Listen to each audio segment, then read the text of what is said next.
के लिए। तो क्या देख रहे थे जी हम लोग?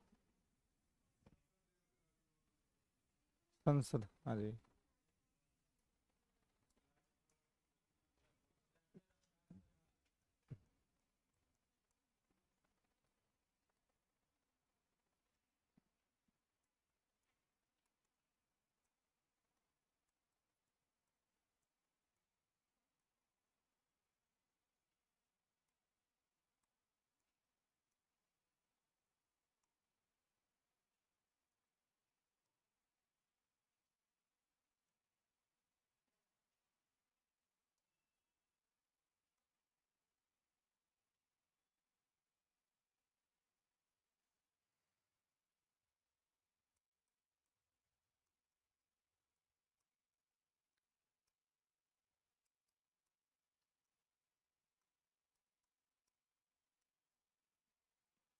चलिए, तो संसद देख रहे थे हम लोग ना। संसद स्टार्ट कर लिए थे। आर्टिकल 79 पे बात कर लिए थे, है ना? 79 हो गया था। ठीक। ठीक। चलिए, तो जो संसदीय व्यवस्था है ना, तो इसके अंतर्गत हम लोग संसद को देख रहे हैं। अगर आपसे ये पूछा जाए कि संसदीय व्यवस्था का जननी देश कौन सा है, माने कि इसका ओरिजिन कहाँ से हुआ, पार्लियामेंट का। हम्म। बिल्कुल, तो ये ब्रिटेन से है, जननी इसका ब्रिटेन है। और पार्लियामेंट वर्ड कहाँ का है? पार्लियामेंट वर्ड जो है, जो शब्द है, वो कहाँ का है? ब्रिटेन का। हम्म? पार्लियामेंट वर्ड जो है, ये कहाँ का है? नहीं समझे? पार्लियामेंट वर्ड जो है वो कहाँ से लिया गया, किस देश से लिया गया है, किस देश का वर्ड है ये? हमारे यहाँ का, भारत का है। हम्म। हाँ, संसदीय प्रणाली ब्रिटेन से लिया गया है, लेकिन संसद जो ये वर्ड है, पार्लियामेंट, ये पार्लियामेंट वर्ड कहाँ का है? ओह, कहाँ का?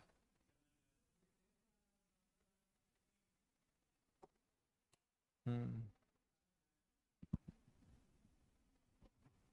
हाँ, आदमी होगा तो आंख होबे करेगा, है कि नहीं? हाँ? ऑस्ट्रेलिया। पार्लियामेंट वर्ड जो है ये फ्रांस का वर्ड है, फ्रेंच वर्ड है ना? ये नोट करके साइड में कहीं लिख लेंगे कि पार्लियामेंट वर्ड जो है वो फ्रांस का है।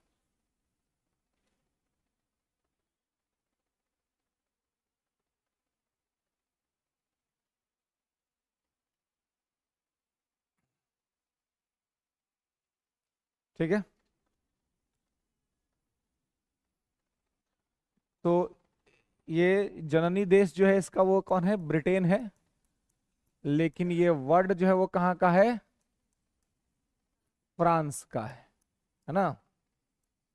और आर्टिकल 79 हम लोगों ने पिछले क्लास में देखा था, जिसमें संसद के दो हाउसेज, राज्यसभा और लोकसभा और प्रेसिडेंट, है ना, ये तीनों मिल करके संसद का निर्माण करते हैं। ठीक है। अच्छा, तो ये स- लगभग ऐसी ही व्यवस्था ब्रिटेन की भी है। तो कभी कभी पूछ लिया जाता है कि ब्रिटेन में लोकसभा को क्या कहा जाता है?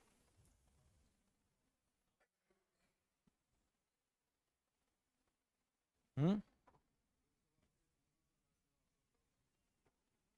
बिल्कुल, गुड। ध्यान रखेंगे, ब्रिटेन में लोकसभा को कहते हैं हाउस ऑफ कॉमन्स। ठीक है। और राज्यसभा कहते हैं लॉर्ड्स हाउस या हाउस ऑफ लॉर्ड्स। ठीक है। ऐसे ही अमेरिका में लोकसभा को कहते हैं हाउस ऑफ द रिप्रेजेंटेटिव्स और राज्यसभा को कहते हैं सीनेट। ठीक है। हाँ, सीनेट्स। और उसकी पार्लियामेंट जो है वो कहलाती है कांग्रेस। तो इसको भी ध्यान कभी कभी पूछ लेता है वनडे एग्जाम्स के अंदर में कि वहां पे इनको क्या कहते हैं या किस तरीके से कहा जाता है। ठीक है, तो ये यहां तक हम लोग देख चुके थे, है ना। और ये कि संसद, पुराना संसद भवन किसने बनाया था, है ना, और उसके इंजीनियर वास्तुकार कौन थे, वर्तमान का नया संसद भवन किसने बनाया है, किस कंपनी ने बनाया है, किस प्रोजेक्ट के तहत बना है, ये सारी चीजें हम लोग देख चुके थे। ठीक है, उसके बाद हमने कहा था कि नेक्स्ट क्लास में हम लोग देखेंगे इसकी संरचना, की संरचना क्या है और किस प्रकार से है ना। चलिए, तो लोकसभा का संरचना ये आर्टिकल कितने में है?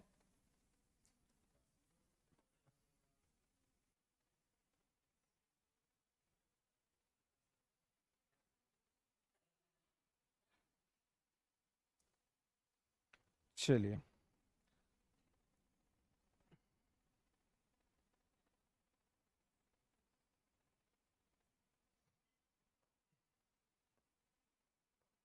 ऐसे ही बना लेंगे आप अपने नोटबुक में, लोकसभा राज्यसभा। ठीक है,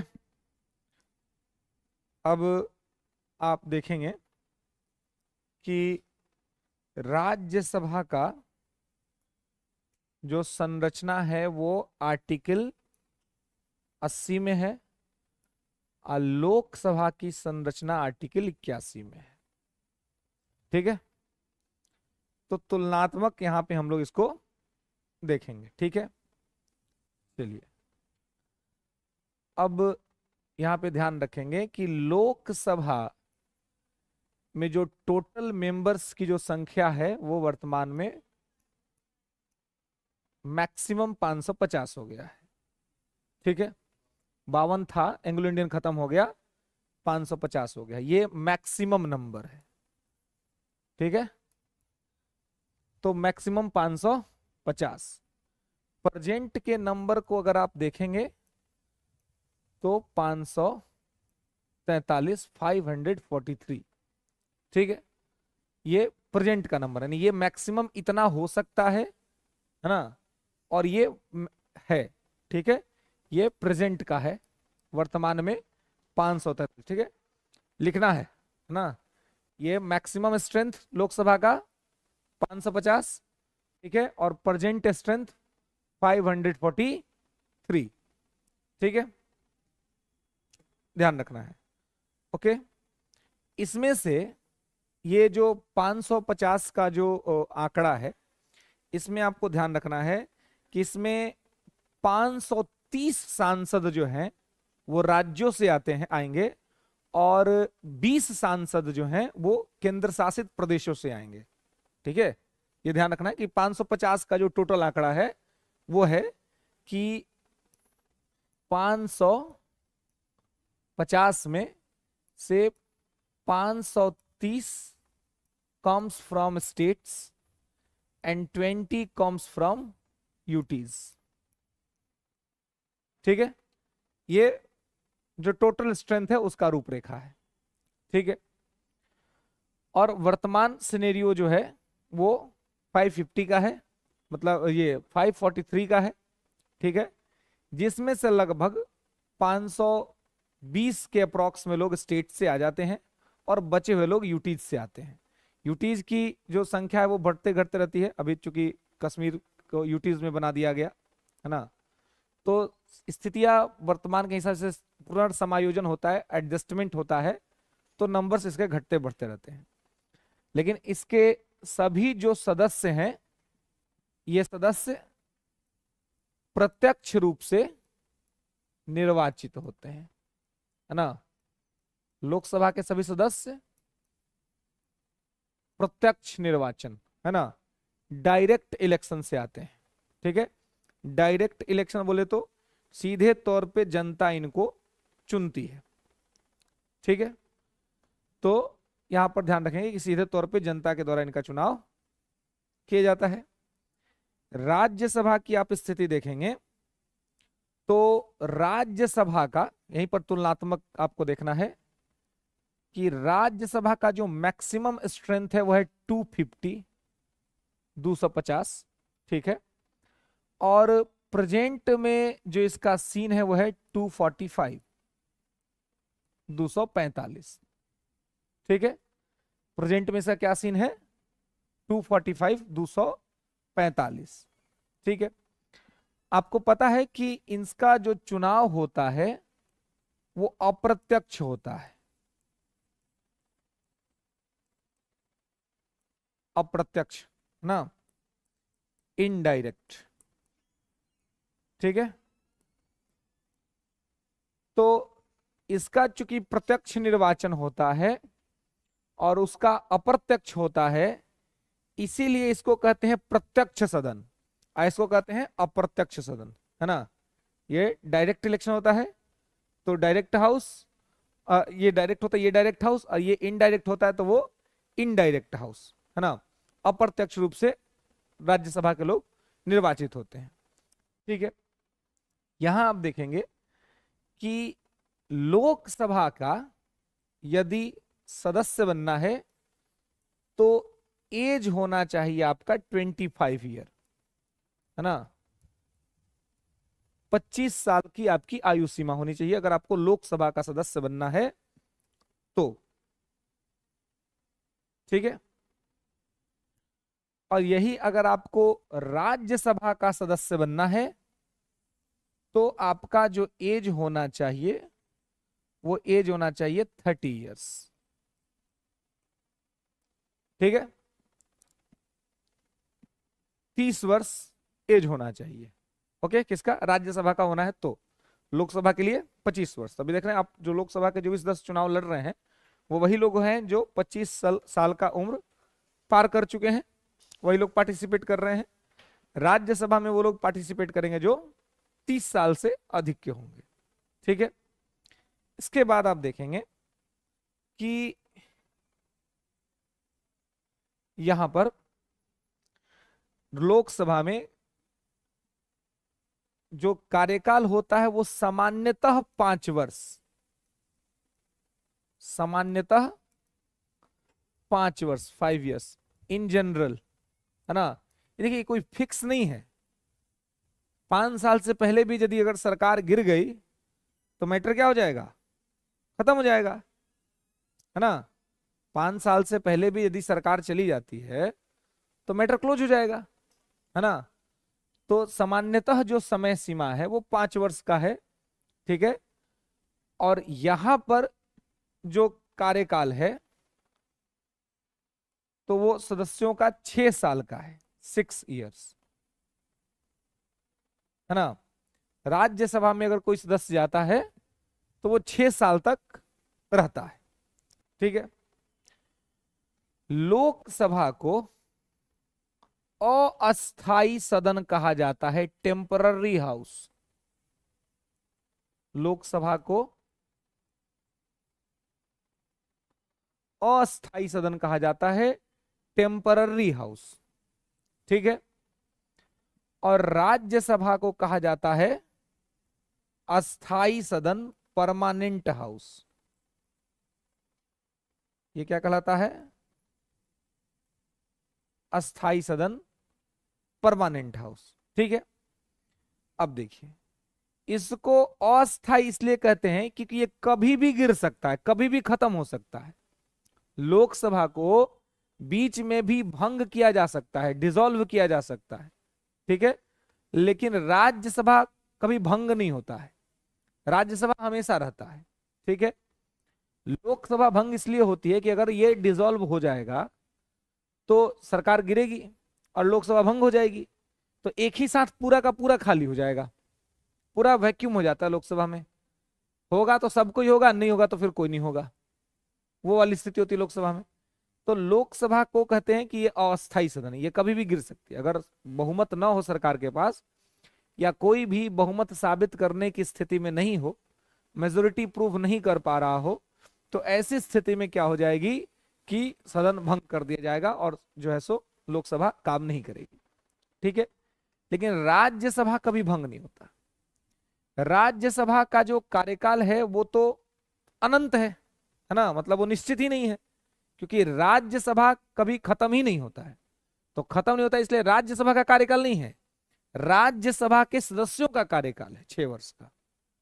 अब यहां होता क्या है, तो राज्यसभा में कभी भी वैक्यूम नहीं आता है, कुछ ना कुछ लोग तो यहां होते हैं। इसके 1/3 मेंबर जो हैं, 1/3 सदस्य, वो प्रत्येक 2 साल पर, एवरी 2 years, है ना, प्रत्येक 2 साल पर सेवानिवृत्त हो जाते हैं राज्यसभा के सदस्य, है ना। तो राज्यसभा के टोटल स्ट्रेंथ का 1/3 जो है वो प्रत्येक 2 साल पर रिटायर्ड होते हैं, ठीक है। तो 1/3 क्या हो जाते हैं, सेवानिवृत्त, है ना। सेवानिवृत्त बोले तो रिटायर, है ना। तो चूंकि ये सेवानिवृत्त होते हैं, तो जितने लोग सेवानिवृत्त होते हैं, रिटायर्ड होते हैं, उतने ही लोग का फिर चुनाव भी हो जाता है। यानी कि राज्यसभा में प्रत्येक 2 साल पर 1/3 सदस्य रिटायर्ड होते हैं और 1/3 सदस्यों का चुनाव होता है। इसलिए यहां कम से कम 1/3 सदस्य तो हमेशा रहेंगे ही रहेंगे। इसलिए ये अचानक से पूरा खाली कभी नहीं होता है, समझ रहे। लोकसभा क्या है, 2/3 बाद में किया गया, पहले ये संख्या जो था वो 1/3 का ही संख्या था, ठीक है। तो अब क्या है कि टोटल स्ट्रेंथ जो है इनका 245, जो वर्तमान का स्ट्रेंथ है, मैक्सिमम अभी भी पूरा नहीं हो पाया है 250, ना मैक्सिमम इसका पूरा होता है ना मैक्सिमम उसका पूरा होता है, ठीक है। तो अब है कि मतलब 2001 से आपको है कि भाई 2/3 जो है वो आपको रिटायर्ड करना चाहिए, अब वही 2/3 आपको अपॉइंट भी किया जाना चाहिए। तो वैक्यूम तो कभी नहीं होगा, खाली तो कभी नहीं होगा, कुछ ना कुछ लोग तो हमेशा ही यहां पर रहेंगे, है ना। तो लेकिन अब एक प्रश्न आपके दिमाग में ये आना चाहिए कि चलिए ये लोग जब 2 साल पर रिटायर्ड हो रहा है ना, जब 2 साल पर लोग रिटायर्ड हो रहा है तो 6 साल का कार्यकालवा कैसे पूरा कर रहा है।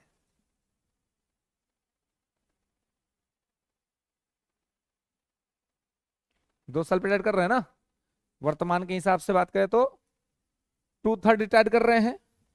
तो 2/3 रिटायर्ड कर रहे हैं तो ये लोग 6 साल का कार्यकाल कैसे पूरा कर रहा है।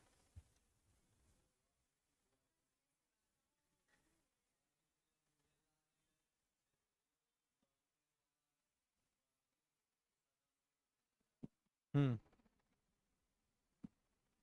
क्या से किया जाता है। हम्म,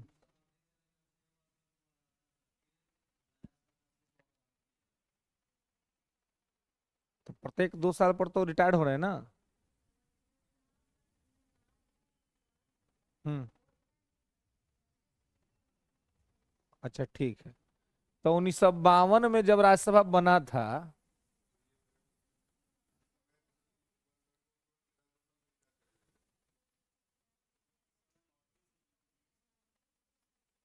बिल्कुल गुड, 1952 में राज्यसभा सभा सदस्यों के लिए लॉटरी खेला गया था, लॉटरी उछाल दिया गया था, जिस सदस्य के हिस्से में जो कार्यकाल आ जाए,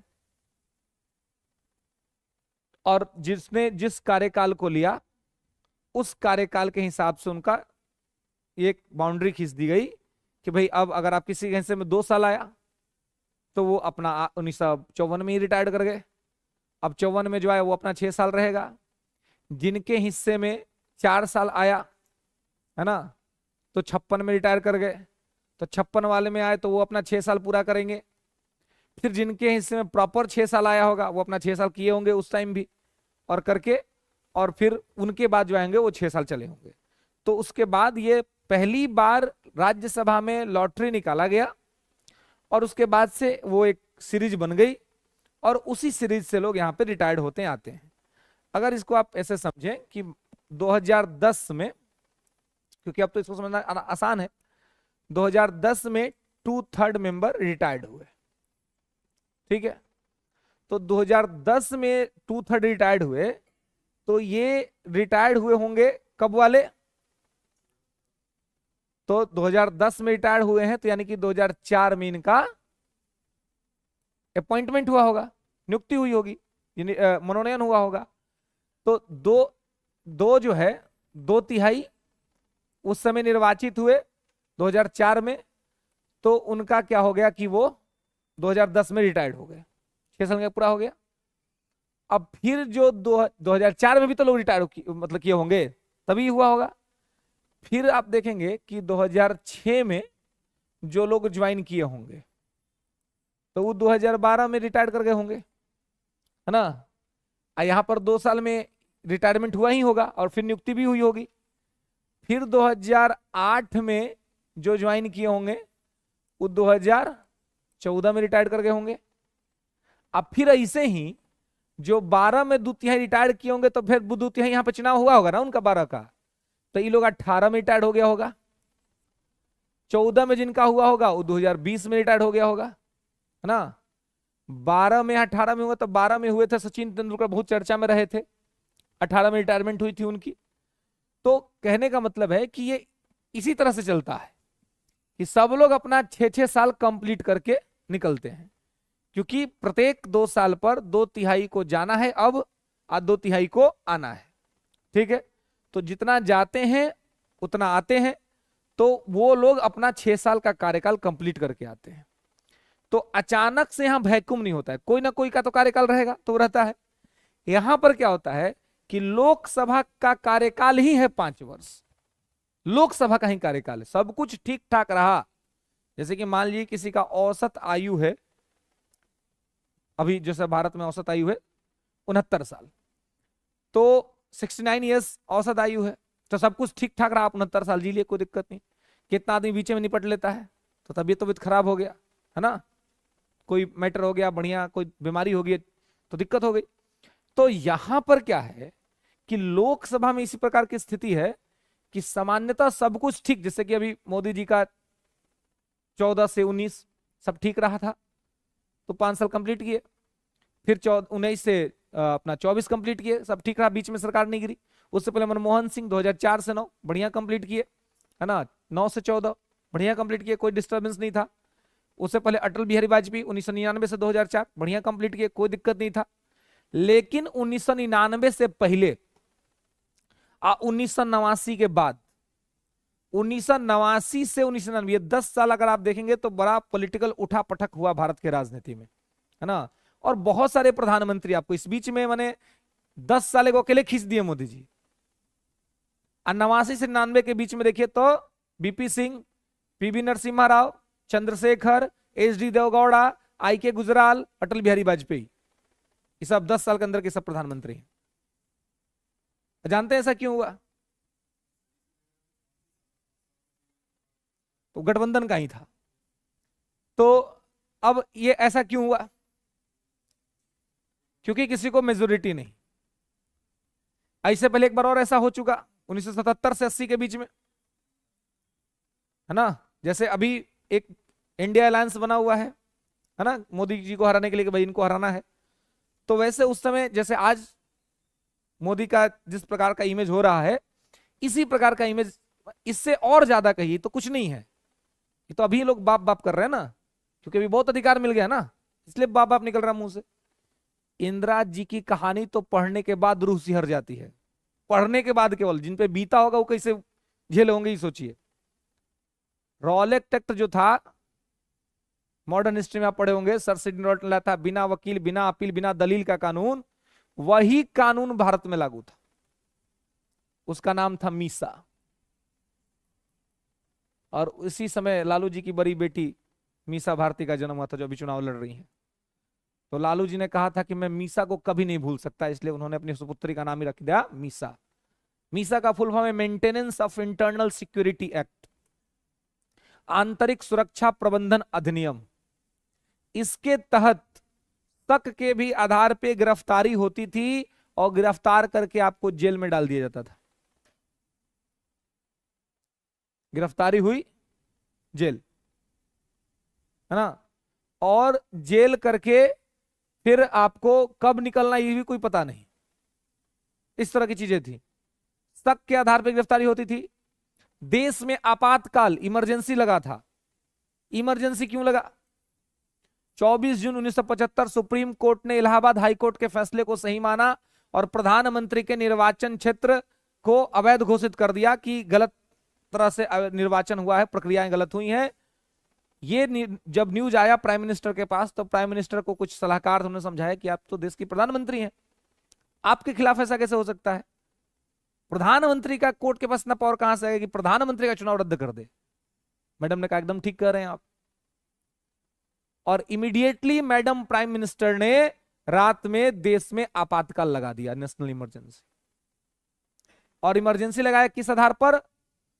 तो उस समय दिया आंतरिक गड़बड़ी, इंटरनल डिस्टरबेंस, कि इंटरनल डिस्टरबेंस के नाम पर हम देश में आपातकाल लगा रहे हैं जी। जबकि कोई वैसा डिस्टरबेंस हुआ था? डिस्टरबेंस प्रधानमंत्री के चुनाव में हुआ था, ऐसी कोई खास डिस्टरबेंस नहीं हुई थी। क्या डिस्टरबेंस? जयप्रकाश नारायण भाई तो बाद में ना किए, पहले कर दिए थे। ये सब हो जब चल रहा था देश में, ऐसी स्थिति विद्यमान थी कि लगातार ये चीजें हो रही थी कि इंटरनल डिस्टरबेंस, और इंटरनल डिस्टरबेंस उस समय कुछ नहीं हुआ था। उस समय बस डिस्टरबेंस इतना हुआ कि प्रधानमंत्री के निर्वाचन के संबंध में इलाहाबाद हाई कोर्ट के फैसले को सुप्रीम कोर्ट ने मुहर लगा दिया। उन्होंने कहा कि ठीक कह रही है, दिक्कतें हुई हैं। मैडम प्राइम मिनिस्टर ने देश को आपातकाल में झोंक दिया। फंडामेंटल राइट सस्पेंड हो गए लोगों के, आप बाहर नहीं निकल सकते थे। और मजे की बात यह है कि कैबिनेट को भी नहीं पता है कि देश में आपातकाल लगा हुआ है। केवल प्रधानमंत्री जान रही हैं और दूसरे राष्ट्रपति जान रहे हैं, और सुबह में लोग पेपर पढ़े तो उनको पता चला कि देश में आपातकाल है जी। ये सीन था देश का। तो उस समय इंदिरा जी को हराने के लिए पूरे देश के जो नेता लोग थे, अपोजिशन, जैसे आज का जो अपोजिशन है, वैसे अपोजिशन ने एक गठबंधन बनाया, उसका नाम पड़ा जनता पार्टी। जनता पार्टी रहेगी। इसके नेता बनाए गए मोरारजी देसाई, जो कि कांग्रेस छोड़ के ही आए थे। पहले कांग्रेस के 2 नंबर के नेता वही थे, नेहरू के बाद उन्हीं की नंबर थी, लेकिन कांग्रेस ने उनको कभी प्राइम मिनिस्टर नहीं बनाया, इसलिए वो छोड़ दिए, आ गए इधर। मोरारजी देसाई लीडर थे। 77 का चुनाव हुआ, जिसमें बिहार के सारण जिला के सिताब दियारा गांव के जयप्रकाश नारायण, है ना, जो 1942 के क्विट इंडिया मूवमेंट में दिवाली के दिन हजारीबाग जेल कूद के भागे थे और नेपाल के क्षेत्र से आजाद दस्ता का गठन किया था और बिहार में आंदोलन का नेतृत्व किया था। वही जयप्रकाश नारायण ने बिहार से संपूर्ण क्रांति का नारा दिया और कहा कि भाई इस निरंकुश सत्ता को उखाड़ फेंकना है, इसको यहां से हटाना है। बाद ठीक है। और उन्होंने नारा दिया, कहा कि भाई सब लोग एकजुट हो जाओ। अब सब लोग जब एकजुट हुए तो चुनाव हुआ, और चुनाव का रिजल्ट ऐसा रहा कि इस चुनाव में इंदिरा जी स्वयं चुनाव हार गई। रायबरेली सीट से madam prime minister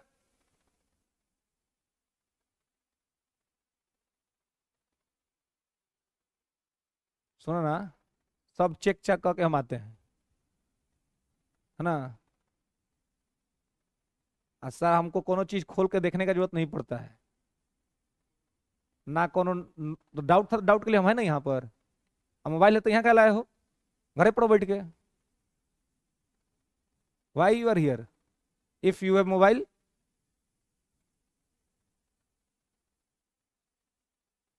sitting in your house and going through self study.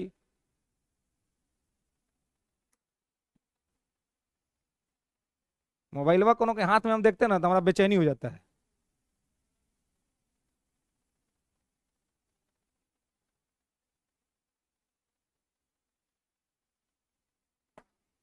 तो मोबाइल ऐसे ही देश के बर्बाद कैले है। अगर कोई कंफ्यूजन है तो हम है ना यहाँ पर, हमारा कुछ देखे के पड़ा जरूरत नहीं पड़ता है, वो चाहे इतिहास हो, चाहे भूगोल हो, चाहे पॉलिटी हो, चाहे कोनो सब्जेक्ट हो। देखते हैं कोनो हाथ में कोनो ताम झाम, कुछ वो नहीं, चलता फिरता बुक, चलता फिरता नोट्स, वैसे दिमाग को बनाना, किसी पर निर्भरता नहीं। डिपेंडेबिलिटी मोबाइल पे, अगर मोबाइल से देखना, मोबाइल पे तो है ही सब चीज है, तो है तो घर बैठिए आराम से मोबाइल से नोट्स बनाइए, चीजें कीजिए, बढ़िया हो जाएगा, फीस भी नहीं लगेगा। चलिए, तो जयप्रकाश नारायण ने ऐसा कर दिया। अब क्या हुआ कि इंदिरा जी रायबरेली से सीट हार, चुनाव हार गई। उस समय इंदिरा जी को प्राइम मिनिस्टर को हटा दिया। प्राइम मिनिस्टर को जिसने हराया उसका नाम था राजनारायण। राजनारायण ने प्रधानमंत्री को 77 में हराया था रायबरेली से। इंदिरा गांधी अपना चुनाव हार गई और बीबीसी ने गीत प्रसारित किया, झुमका गिरा रे बरेली के बाजार में, है ना। अब बरेली के बाजार में कोई झुमका उमका वैसे तो गिरा नहीं था, ढूंढना नहीं है ना, क्योंकि फिलहाल तो अब राहुल जी हैं वहां पर, तो राहुल जी पहनते नहीं तो गिरेगा नहीं, है ना। उससे पहले उनकी माता जी थी, तो माता जी तो राज्यसभा ले ली। तो अब क्या है कि प्रधानमंत्री चुनाव हार गया जी, और स्थिति ऐसी हुई कि कांग्रेस बुरी तरह से चुनाव हारी 77 में। लेकिन अब ये जनता पार्टी के जो लोग थे, जो अलग अलग क्षेत्रीय पार्टियां, इनकी सबसे बड़ी समस्या ये उत्पन्न हुई कि जब ये चुनाव तो जीत गए, अब हुआ कि प्रधानमंत्री किसको बनाया जाए। तो नेता तो निश्चित थे मोरारजी देसाई, लेकिन जब जीत गया ना सब, तो सबके मन में प्रधानमंत्री बनने का कीड़ा लग गया कि यार हम भी तो बन सकते हैं प्रधानमंत्री, इतना बढ़िया पद है। यही दिक्कत है अलायंस का, मतलब क्षेत्रीय अलायंसों का जो है। अब अभी जैसे जो अलायंस बन रहा है, मान के चलिए कि बीजेपी चुनाव हारती है, ये चुनाव जीतते हैं, तो कौन प्रधानमंत्री बनेगा? नेता अभी तक निश्चित नहीं है। कांग्रेस राष्ट्रीय पार्टी है, लेकिन सबसे कम सीट पर चुनाव लड़ रही है। क्षेत्रीय पार्टियां ज्यादा सीट ली हुई हैं, उनको कम सीट दी हुई है, तो अगर वो जीतेंगे भी तो उनके संख्या कम रहेगा। केजरीवाल अलग तबाही मचाए हुए है, ये कहेगा कि हमारे बना दो प्रधानमंत्री। अब अखिलेश बेचारा उधर से 80 लोकसभा का सीट है, वो अगर कहीं 60-65 लेके आ गया उधर से, तो किसी को सुनेगा जी? अकेले ही 60 में लेके हमारा बना दो प्रधानमंत्री। पत्नी के लिए वो तैयार कर रहे हैं कि पत्नी मुख्यमंत्री बनेगी, हम तो भाई देश में प्रधानमंत्री बनेंगे अब, है ना। अब आजकल उनकी बेटी भी प्रचार में घूम रही है ना। अभी वो बेचारी को ठीक से बोलना नहीं आता है ना, और उसको उतार दिए चुनाव में कि भाई जाओ घूमो प्रचार करो, है ना। ये फायदा है बड़े घरों में जन्म लेने का, है ना। बड़े घर में जन्म लीजिएगा, कोई स्ट्रगल नहीं है जी, है ना, तुरंत ऑफर मिल जाएगा ना। यहाँ बढ़िया बढ़िया डिग्री लेकर के लोग रोजगार मांग रहे हैं, यहाँ कोई डिग्री नहीं देने वाले लोग रोजगार बांट रहे हैं, है ना। जिनके पास कोई डिग्री नहीं है वो रोजगार बांट रहे हैं, आज जिनके पास डिग्री है वो कह रहे हैं कि हमको रोजगार नहीं मिल रहा है जी, है ना। ये हमारा डेमोक्रेसी है और ये हमारा स्टेट है। तो अब इस तरह की स्थिति अब उनके पास ना है। ममता बनर्जी अकेले पीएम को चैलेंज करती हैं, अगर वो जीत जाती हैं अपने सीट्स तो वो कहां जाएंगी? हालांकि वो फिलहाल अलायंस में नहीं है, अलायंस से अलग होकर के लड़ रही हैं, लेकिन वो अपने सीट से तो केवल प्रधानमंत्री बनेंगी नहीं। तो कहने का मतलब है कि एक दिक्कत होगी कि कौन प्राइम मिनिस्टर। यही दिक्कत 77 में हुआ। मोरारजी देसाई प्रधानमंत्री तो बन गए, लेकिन अलायंस लोग उन्हीं का विरोध करने लगे। अब अलायंस लोग के विरोध करने का अब नतीजा यह हुआ कि उनको इस्तीफा देना पड़ गया। और इस्तीफा देना पड़ गया क्यों? क्योंकि वहां पर जो दूसरे आदमी थे जिनको प्रधानमंत्री बनने का ये था, वो थे चौधरी चरण सिंह। चौधरी चरण सिंह दूसरे गैर कांग्रेसी प्रधानमंत्री हैं भारत के। पहले गैर कांग्रेसी प्रधानमंत्री मोरारजी देसाई और दूसरे चौधरी चरण सिंह। चौधरी चरण सिंह को मैडम प्राइम मिनिस्टर ने ऑफर किया कि काम करो, इंदिरा गांधी देख रही थी कि सबके मन में प्रधानमंत्री बनने का सपना पल रहा है, तो कोई काम करे तोड़वा देते हैं, है ना। आपके घर में झगड़ा लगाना होगा तो बाहर वाला कुछ ना कुछ 10 से को चुन लेगा कि कैसे झगड़ा लगाना है। तो उन्होंने चौधरी चरण सिंह को कहा कि काम करिए, आप सपोर्ट खींचिए, हम आपको सपोर्ट करेंगे, आप प्रधानमंत्री बन जाइएगा। चौधरी चरण सिंह को कहा कि सही में ऐसा हो सकता है। उन्होंने सपोर्ट खींच लिया, सरकार गिर गई, मोरारजी देसाई को इस्तीफा देना पड़ा। चौधरी चरण सिंह ने कहा कि मेरे पास बहुमत है, उनको प्रधानमंत्री पद का शपथ भी दिला दिया गया। लेकिन जब राष्ट्रपति ने कहा कि आप बहुमत सिद्ध कीजिए, तो चौधरी चरण सिंह के पास बहुमत ही नहीं था। ये गए मैडम प्राइम मिनिस्टर के पास, बोले कि मैडम सपोर्ट कर दीजिए। वो बोली क्यों सपोर्ट कर दें, जबकि वही वादा की थी कर देंगे। तब मैडम प्राइम मिनिस्टर ने कहा कि नहीं, मैं नहीं कर सकती। अभी बेचारे घूमते रहे, लगभग 3 महीने तक घूमे, कहीं से कोई समर्थन नहीं, कुछ नहीं। राष्ट्रपति का प्रेशर था कि भाई बहुमत सिद्ध करो, तो बहुमत सिद्ध नहीं किया, जाकर के राष्ट्रपति के यहां सीधे इस्तीफा दे दिया। भारत के एकमात्र प्रधानमंत्री चौधरी चरण सिंह जब कब प्रधानमंत्री रहते हुए सदन नहीं गए कभी भी। ये पूछा जाता है सवाल, क्यों भारत के कौन से प्रधानमंत्री थे जो प्रधानमंत्री थे लेकिन कभी भी हाउस नहीं गए? वो थे चौधरी चरण सिंह, क्योंकि डर था कि हाउस जाएंगे तो मैटर गड़बड़ हो जाएगा। तो अंततः गत्वा रिजाइन करना पड़ा और रिजाइन करके उनका काम खत्म हुआ। और फिर चुनाव हुआ। देखिए 5 साल भी सरकार नहीं चली, वही मैं कह रहा हूं, लोकसभा क्या हो सकती है? भंग हो सकती है, अस्थायी। 5 साल का कार्यकाल है लेकिन चीजें ठीक नहीं थी, तो 80 में एक चुनाव हुआ। फिर आज जब चुनाव हुआ तो जिस इंदिरा गांधी को उनका खुद का सीट जनता ने हरा दिया था, 1980 में फिर पूर्ण बहुमत देकर उनको जिता दिया और बोला मैडम आप ही चलाइए देश को, आप ही चला सकती हैं। तो अलायंसेस का ये एक प्रॉब्लम रहता है कि अगर बड़ी मतलब जो बड़ी पार्टी है यानी कि और कांग्रेस है, तो कांग्रेस को ज्यादा सीट रहना चाहिए, अच्छा खासा सीट रहना चाहिए, भले बहुमत ना हो। लेकिन जैसे कि मनमोहन सिंह क्यों चला पाए? क्योंकि कांग्रेस को अच्छा खासा सीट था, क्षेत्रीय पार्टियों का कम सीट था, तो सबका जोड़ करके हो रहा था। लेकिन अगर कांग्रेस ही कम हो जाएगी और क्षेत्रीय पार्टियों का ज्यादा ज्यादा हो जाएगा तो इनका प्रेशर हमेशा कांग्रेस पे रहेगा। और ऐसे में वो चाहेंगी कि हमारा ही प्राइम मिनिस्टर हो, हम क्योंकि सीट हमारा ज्यादा है, तो सीट जिसका ज्यादा है उसका प्राइम मिनिस्टर होना चाहिए। तो इस हिसाब से भी इनका ये हो जाएगा। तो ऐसे में सरकार अस्थायी होने की संभावनाएं हो सकती हैं, है ना।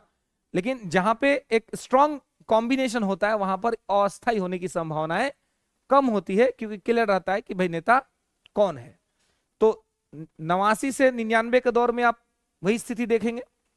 पीवी नरसिम्हा राव ने किसी तरह से गठबंधन को 5 साल खींच दिया था, लेकिन उससे पहले 89 से 90 के बीच में बीपी सिंह, चंद्रशेखर और पीवी नरसिम्हा राव ने 5 साल कंप्लीट किया। उसके बाद ये लोग एसडी देवगौड़ा, आई के गुजराल, है ना, और फिर अटल बिहारी वाजपेयी। तो और फिर अटल जी की 99 की जो सरकार आई उसने 5 साल कंप्लीट किया, हालांकि वो भी थोड़ा बच ही रह गया क्योंकि ये अपने कॉन्फिडेंस में ये चाहते तो करा लेते, लेकिन इनको फील गुड हो रहा था, तो फील गुड के चक्कर में लोकसभा भंग करने की सिफारिश कर दी और चुनाव कराने का ये कर दिया। इसलिए यहां पर जो है सो थोड़ी दिक्कत हो गई। ठीक है, तो यहां ध्यान रखेंगे कि सामान्यतः 5 वर्ष और ये क्या है, अस्थायी सदन है। ठीक है, तो यहां पर कभी भी अगर लोकसभा में बहुमत खत्म हो गया तो सरकार कभी भी गिर सकती है।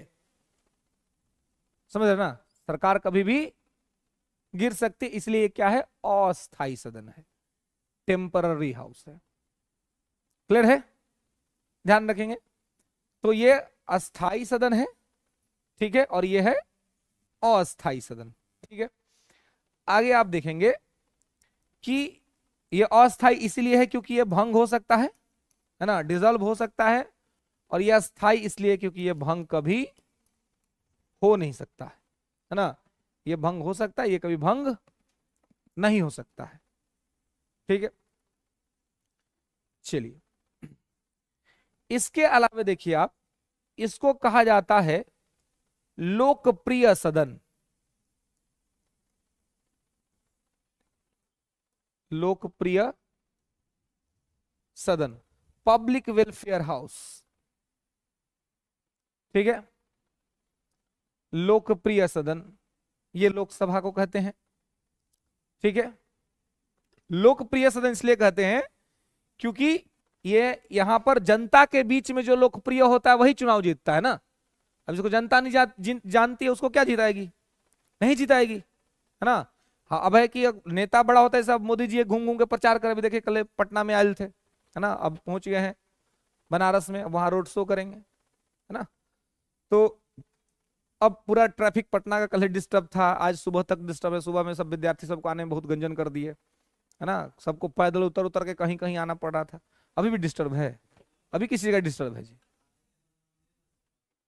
मैं तो भोर ही ना, भोर ही की बात है। उसके बाद उतर के गए हाजीपुर, हाजीपुर से गए मुजफ्फरपुर, मुजफ्फरपुर से गए सारण, सारण से गए बनारस। अब ये बिहार में धैले वो लगातार हेलीकॉप्टर पे उड़ रहे हैं, अपना जहाज पे उड़ रहे हैं, है ना। यह तो फायदा है प्रधानमंत्री बनने का, है ना, मिनटों में यहाँ, मिनटों से वहां, मिनटों में कहीं, है ना। तो ये उनकी स्थिति है। अब आप देखेंगे, लेकिन देखिए इससे एक चीज हम लोग को सीखना चाहिए। क्या सीख सकते हैं, मेहनत। कि 73-74 साल का एक आदमी हम लोग दिन भर काम कर लेना तो कहते यार आराम करेंगे, अब बहुत बॉडी में दर्द हो गया है ना, बहुत काम कर लिए, बहुत पढ़ लिए, बैठल बैठल 5 घंटा से पढ़े, स्पाइनल कॉर्ड सीधा हो गया है ना, 75 को बहाना। चाहेंगे कि 2 4 आदमी कोई हो जो थोड़ा सिंपैथी दिखाए, अरे ओहो बउआ हमार, ला चाय पी ले, है ना।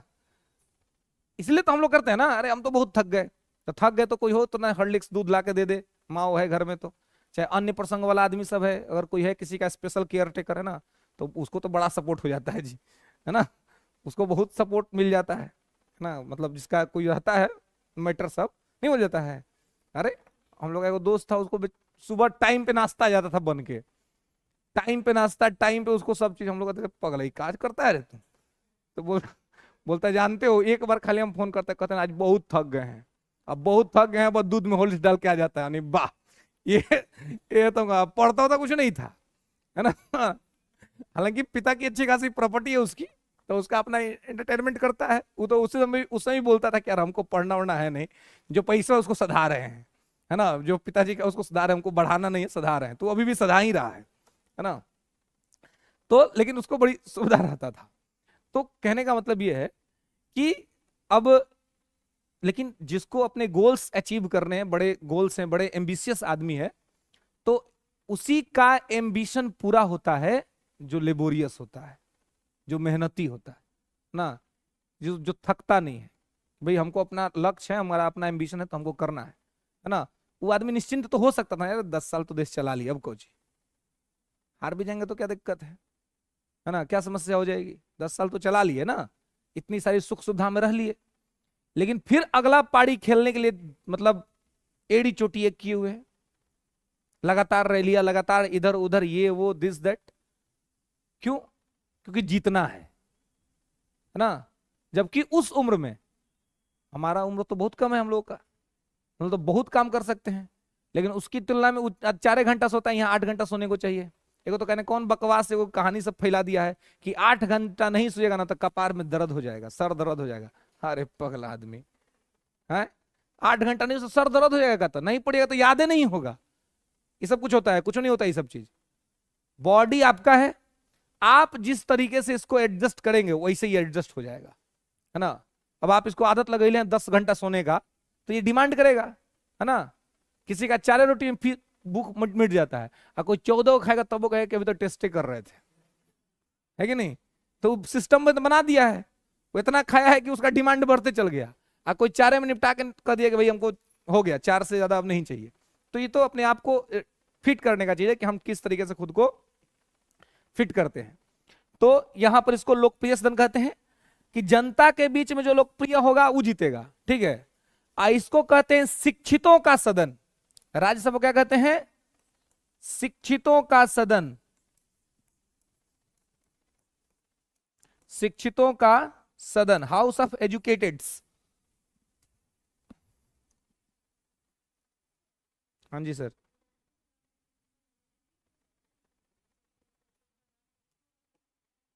दस बार बन सकता है, क्या दिक्कत है, कोई दिक्कत नहीं, राजनीति में रिटायरमेंट नहीं होता है ना, पॉलिटिक्स में नो रिटायरमेंट।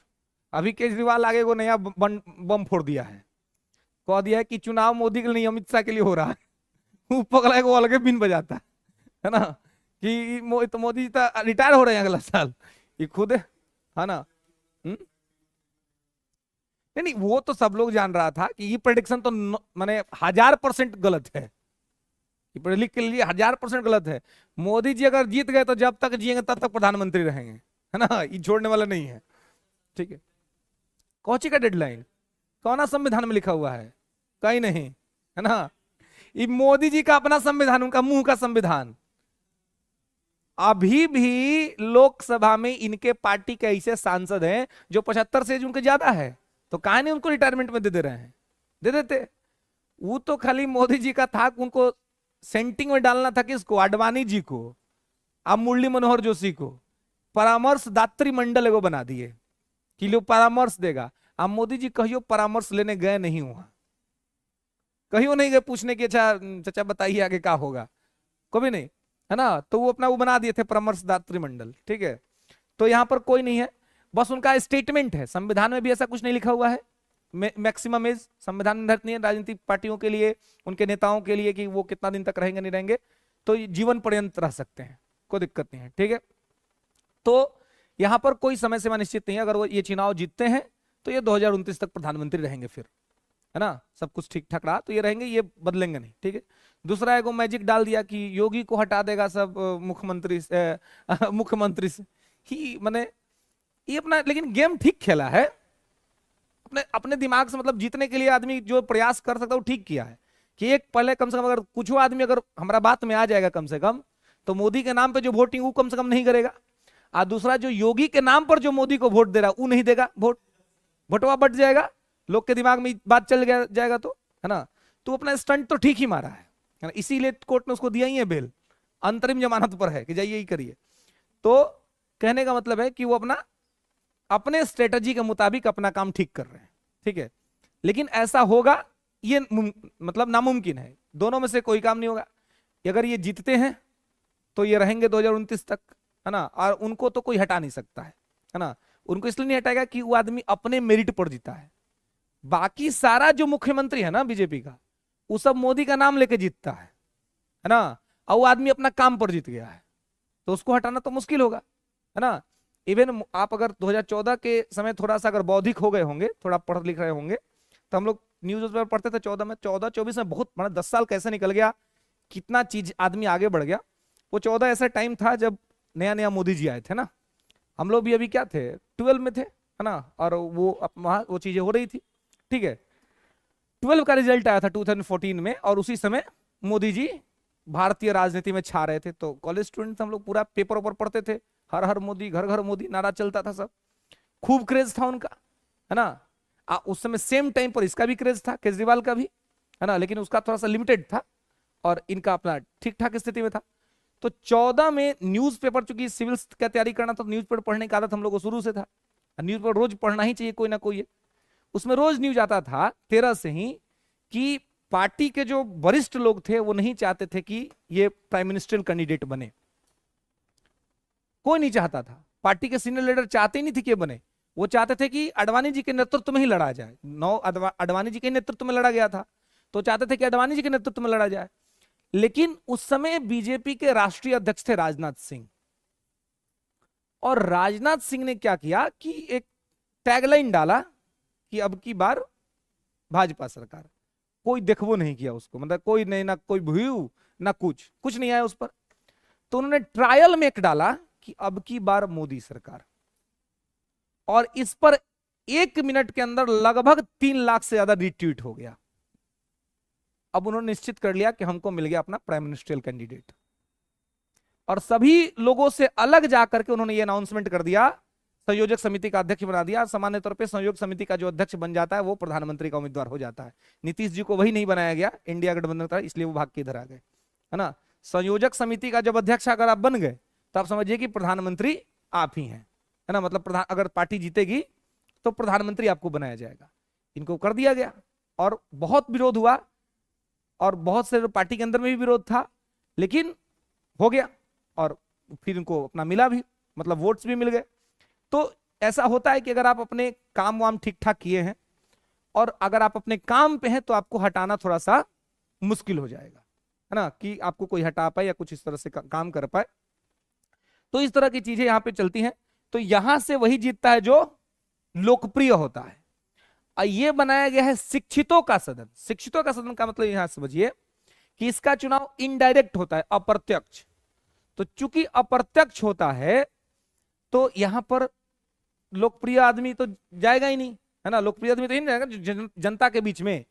लेकिन जो मान लीजिए जो शिक्षित आदमी है, पढ़ा लिखा आदमी है, वो बहुत बार ऐसा होता है कि जनता के बीच में लोकप्रिय नहीं होता है। जैसे मान के देखिए कि आप अगर अपने गांव जाइएगा तो वहां सब आपका सम्मान वमान करेगा, ठीक है पटना में रह रहा है, पढ़ रहा है, लेकिन अगल बगल में कोई झगड़ा झंझट हो जाएगा ना, चाहे कोई मैटर होगा, तो आपको कोनो पूछने नहीं आएगा, यहाँ तक इसको क्या पता है यहाँ के बारे में, है ना।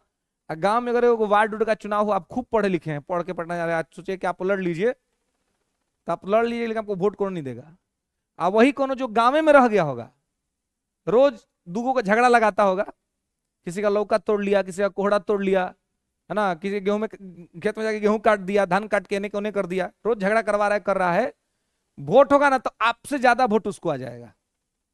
क्यों? क्योंकि वो वहां पर लोकप्रिय है, वो चाहे जो भी है लोकप्रिय है। तो शिक्षित लोग तो पार्ट नहीं बन पाएंगे ना शासन का। राज्यसभा इसीलिए रखा गया कि लोकप्रिय लोग यहां से आ जाए, और जो शिक्षित हैं वो यहां से आ जाए, इनडायरेक्टली आ जाए। अब इसे एस जयशंकर साहब, इनको राज्यसभा ला दिया गया। बहुत शिक्षित आदमी, लोकसभा लड़ते तो पता नहीं लोग जिताता कि नहीं जिताता, क्योंकि लोग तो जानता ही नहीं था इनके बारे में। अरे जो पढ़ लिख रहे थे वो ना लोग जानेगा कि ये विदेश सचिव थे। गांव का आम किसान क्या जानता है कि क्या थे? तो ये लड़ते तो वोट देता, इनको नहीं देता सब। तो इनको बना दिया, इनकी योग्यता का लाभ यहां पहुंचा दिया। निर्मला सीतारमण है ना, तो अब हालांकि योग्यता पर तो बोलने में थोड़ा संकोच होता है उनके, हालांकि योग्य हैं, पढ़े लिखे तो हैं, लेकिन इकोनॉमिक पॉलिसी थोड़ी उनकी खुश करने लायक नहीं है। जो इकोनॉमिक पॉलिसी रही है वो उतनी अच्छी नहीं रही है। लेकिन पढ़ी लिखी हैं, जेएनयू से पढ़ी हैं, फिर फॉरेन में जाकर के लंदन से पढ़ी हैं, तो पढ़ी लिखी तो हैं, लेकिन उनकी जो इकोनॉमिक पॉलिसीज हैं उससे थोड़ा सा आपत्ति है मुझे व्यक्तिगत तौर पे, कि वो नीतियां मुझे उनकी अच्छी नहीं लगती हैं। बहुत सारा नीति था जो चाहती तो ठीक करके और ठीक तरीके से लागू कर सकती थी देश में, लेकिन उन्होंने ऐसा नहीं लागू किया। प्याज वाज का भाव बढ़ जाता तो सीधे कह देती कि मैं तो प्याज ही नहीं खाती, मेरे यहाँ तो प्याज ही नहीं बनता। अरे भाई तुम्हारे यहाँ नहीं बनता, पूरे देश में तो बनता है प्याज। देश का गरीब सब्जी नहीं होता तो प्याज से खा लेता है। ये तो समझना पड़ेगा ना कि भाई देश के गरीब के यहाँ अगर सब्जी ना हो तो आराम से प्याज का कुतरी काटता है, उसमें 2 मिर्चाई काटेगा, सरसों का तेल डालेगा, अचार का मसाला मिलाएगा, आराम से खा के फिट हो जाएगा। ऐसे देश का गरीब जीता है। कहां पता उन लोगों को कि देश का गरीब कैसे जीता है।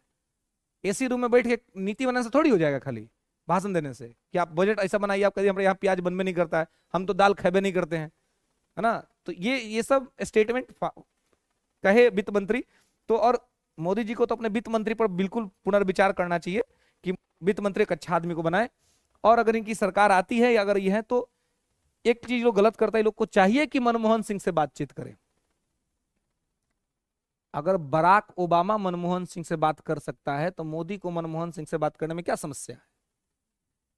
अरे वो आदमी पुरोधा आदमी है, अर्थशास्त्र का विद्वान आदमी है, उसके ऐसा कोई नहीं। जब तक है उसके उनकी योग्यता का लाभ लेना चाहिए, भारत को उनका सम्मान करना चाहिए कि वो इकोनॉमिस्ट इस देश में है ना, जो फॉरेन के कई देशों के इकोनॉमिस्टों को सलाह देते हैं कि क्या करना चाहिए नहीं करना, और हम उनसे ले नहीं रहे हैं, झुट्ठों के ईगो में पड़े हुए हैं, है ना उनसे। हम्म, क्योंकि सुनते नहीं है ना, ये दिक्कत है इनकी। अब आप देखिए, अब हालांकि वैसे तो मुझे नहीं बोलना चाहिए क्योंकि हमारे हम लोग के लिए ठीक ही है। मोदी जी ने जो आरबीआई के गवर्नर बनाए हुए हैं शक्तिकांत दास जी, तो यूपीएससी क्वालिफाइड हैं, लेकिन ये हिस्ट्री के आदमी हैं। अब यार इतिहास के आदमी को आप आरबीआई का गवर्नर बना के बिठाए हुए हो, रघुराम जी राजन चले गए, उर्जित पटेल चले गए, और आप शक्तिकांत दास जी को बिठाए हुए हो। तो हम लोग को तो ठीक है कि ईश्वर की कृपा से अगर कभी हुआ तो हिस्ट्री बैकग्राउंड है तो आरबीआई का गवर्नर बनने का मौका मिल सकता है। मतलब कि इन्होंने एक ट्रेंड तो बना ही दिया ना, एक ट्रेंड तो बना दिया कि हिस्ट्री का विद्यार्थी भी बन सकता है। मोदी जी जैसा प्रधानमंत्री हो तो बना ही देगा कि भाई बन जाओ आरबीआई के गवर्नर, क्या दिक्कत है। सिविल सर्विस की एक ब्यूटी है कि ये आपको सारा सब्जेक्ट पढ़वाता है, तो सारा सब्जेक्ट पढ़वाने में आपकी सारी सब्जेक्ट पे ठीक ठाक कमांड होती है, और आप अगर ठीक से पढ़े हैं तो आपको सारी चीज समझ में आता है।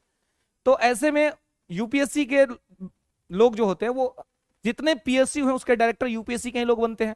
हालांकि आजकल मोदी जी शुरू कर दिया बायलैटरल एंट्री, प्राइवेट सेक्टर से बुला लेते हैं, लेकिन जनरली यूपीएससी के लोग बनते हैं, जो सीनियर हो जाते हैं आईएएस ऑफिसर वही बनते हैं।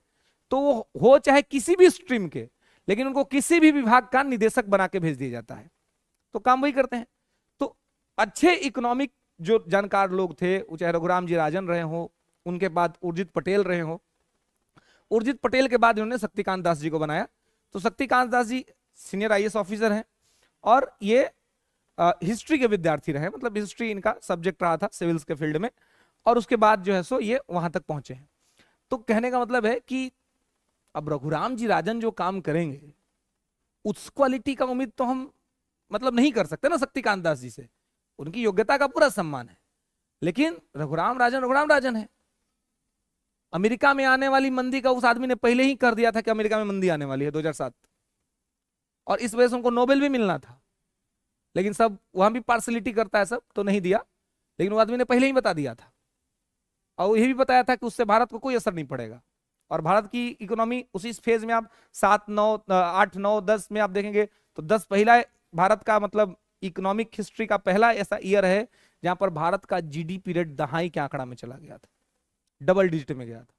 वो पहला साल था, आखिरी साल था। फिर ना बाद में कभी गया, मनमोहन सिंह जी भी आगे रहे ही, 14 साल तो प्राइम मिनिस्टर वही थे, उस बीच भी नहीं गया, उसके आगे तो गया ही नहीं, है ना। तो शिक्षित लोगों को जो जनता के बीच से चुनाव नहीं जीत सकते हैं, उनको यहां पर बुलाने के लिए इसको राज्यसभा बनाया गया। लेकिन आजकल कभी कभी राज्यसभा के प्रासंगिकता पर आपसे सवाल पूछा जा सकता है, क्योंकि आजकल क्या होता है, पार्टियां क्या करती हैं कि उनके जो कैंडिडेट लोकसभा का चुनाव हार जाते हैं ना, उनको राज्यसभा भेज देती है बैकडोर से।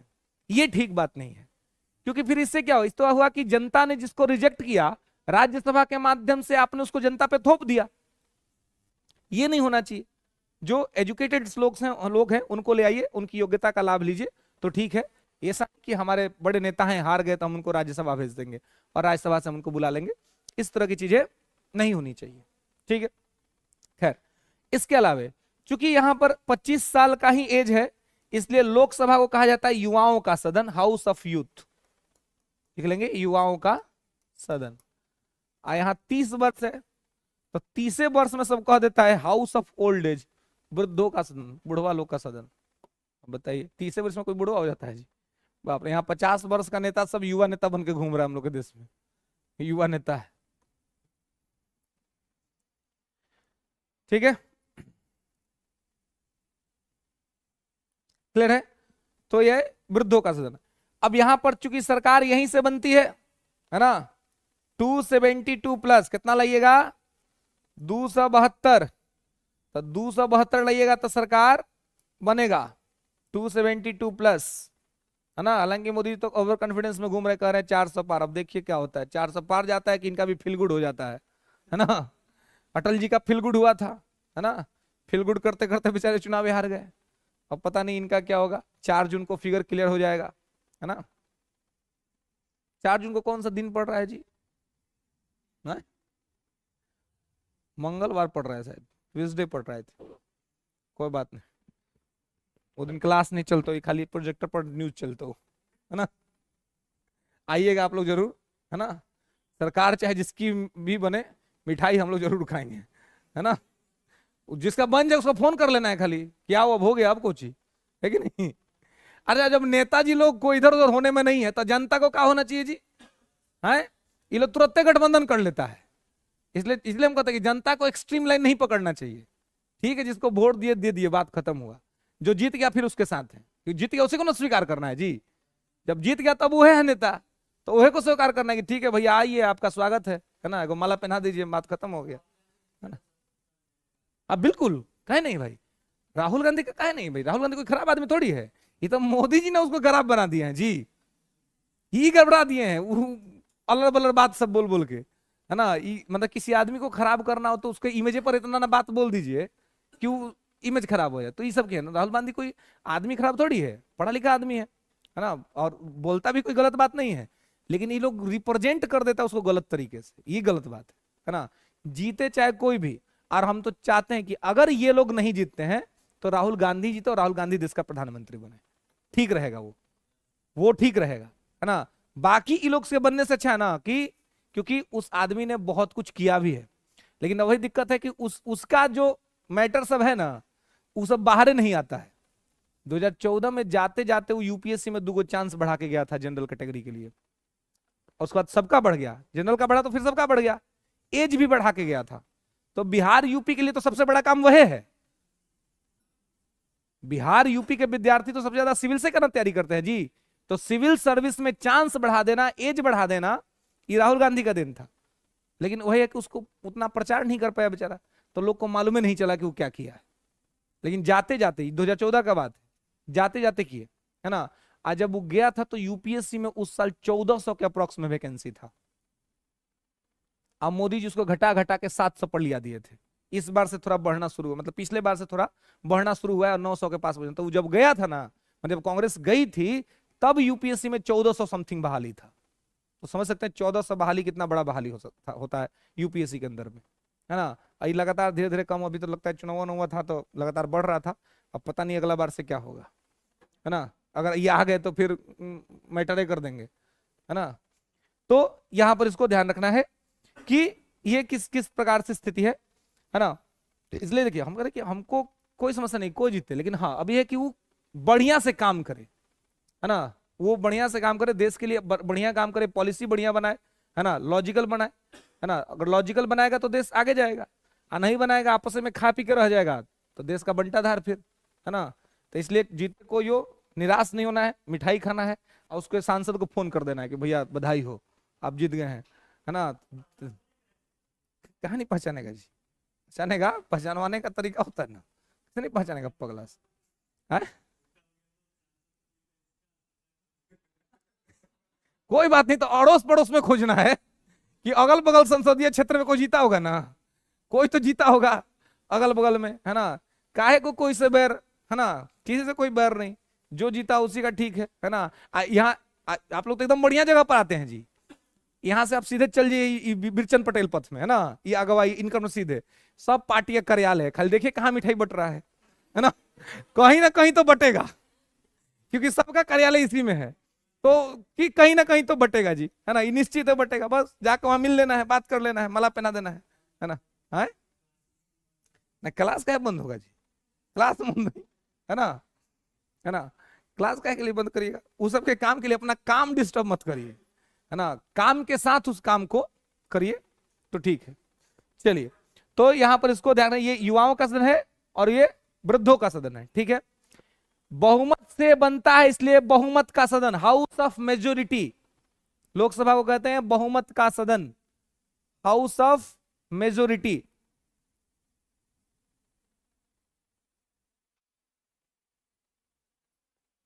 ठीक है। अब देखिए, चूंकि राज्यसभा में लोकसभा में से सरकार बनता है ना, तो लोकसभा से चूंकि सरकार बनता है इसलिए इसको कहा जाता है प्रथम सदन, फर्स्ट हाउस, कि सरकार इसी से चलती है, तो इसलिए इसको लोकसभा को कहते हैं प्रथम सदन, ठीक है। आई जो राज्यसभा है इसको कहते हैं सेकेंड हाउस, द्वितीय सदन, क्योंकि सरकार बनने होने से इसका कोई लेना देना नहीं होता है, यहां बहुमत रहे नहीं रहे, बिल उल पास करने में दिक्कत होगा, लेकिन सरकार बनने में कोई दिक्कत नहीं होगी, द्वितीय सदन। इसके अलावा यहां सब चूंकि पढ़ा लिखा सब होता है इसलिए इसको कहते हैं उच्च सदन, अपर हाउस,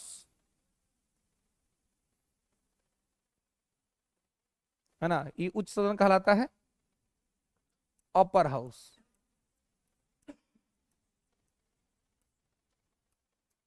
ठीक है। ई जो है ये कहता है निम्न सदन, लोअर हाउस, लोकसभा कहलाता है निम्न सदन, लोअर हाउस, ठीक है। तो ये निम्न सदन है, लोअर हाउस है, ठीक है। चलिए, तो यहां पर ये इतनी सभी पॉइंट्स जो आपको इधर से इस प्रकार से इधर से इस प्रकार से हैं, इनको आपको ध्यान रखना है। रीजन क्या है कि इनका एक एक लाइन से ही सवाल बन जाता है आपको, कि उच्च सदन किसको कहते हैं, निम्न सदन किसको कहते हैं, युवाओं का सदन किस सदन को कहा जाता है, ठीक है, अस्थाई सदन कौन है, अस्थाई सदन कौन सा है, ये सब पॉइंट्स में आपके सवाल जो है सो वन लाइन में आपको बन जाते हैं, ठीक है। तो ये आपको यहाँ पे इनको ध्यान रखना है कि क्या है और किस प्रकार से, ठीक है। और इसी से फिर आपको इनकी संरचना भी मालूम चलता है, इनका स्ट्रक्चर भी मालूम चलता है कि ये किस प्रकार से होते हैं ना। यहां पर आप इसके सारे के सारे जो है सो इनडायरेक्ट इलेक्ट होते हैं, इनके सारे के सारे जो है सो डायरेक्ट इलेक्ट होते हैं ना, प्रत्यक्ष तौर पे इलेक्ट होते हैं, जनता के बीच से चुनाव होता है इनका। क्लियर है। तो बताइए कि इसमें इतना जो बात, सब बात में कहीं किसी को कोई दिक्कत, कोई ऐसा बात जो बात नहीं समझ में आई हो या कोई पॉइंट क्लियर नहीं हुआ हो, बताइए। हाँ।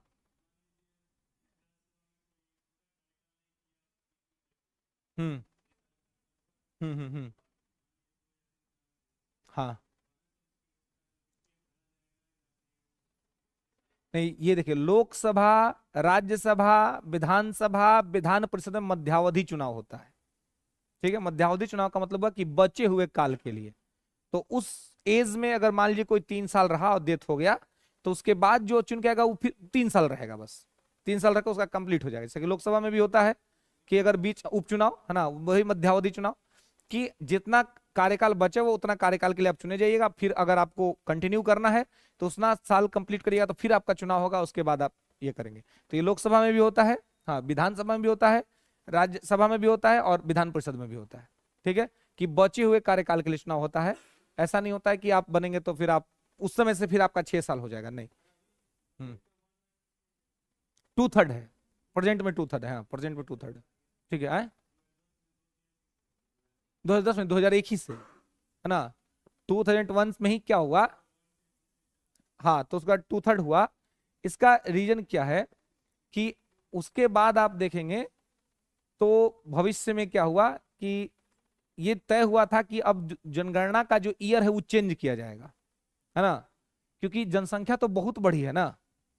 लेकिन अगर आप देखेंगे तो चुनाव अभी भी जो हम लोग का होता है वो 1971 के जनगणना के आधार पर होता है। तो अब जो रिप्रेजेंटेटिव्स हैं उनके क्षेत्र में तो लोग तो बहुत ज्यादा हो गए होंगे, लेकिन चुनाव आज भी 1971 के जनगणना के बेस पर होता है। वहां पर कहा गया था कि चेंज किया जाएगा, लेकिन चेंज नहीं हुआ, चेंज नहीं हुआ।